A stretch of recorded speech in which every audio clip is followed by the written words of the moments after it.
ولك خمسة. لا. هسه اريد كل برشلوني يثبت وجوده بلايك ومتابعة. المتابعة ضروري، جاينا موسم طويل وتغطية وانصاف.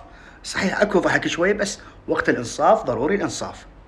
شنو هاي؟ رافينيا اديمي رافينيا زين، جوردن رافينيا، جوردن فيرمين لوبيز. منو هداف الدوري من اول مباراة لبرشلونة؟ فيرمين لوبيز ورافينيا. لا مستحيل، لا رعب، لا. وهاي مو كل اوراق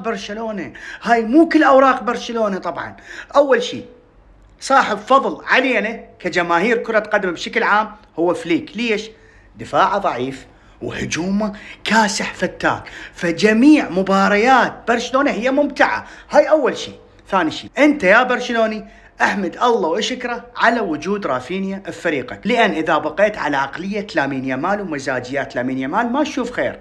لا، رافينيا هو قائد المشروع الحقيقي. رافينيا ولوبيز لا اليوم منفجرين، يا الله. مبروك جمهور برشلونة، أول 3 نقاط اكتساح على إلتشي. القادم راح يكون أقوى وأصعب صحيح، بس أنا أتوقع برشلونة رايح بعيد بهذا الدوري وبهذا الموسم. يريد دوري وأبطال.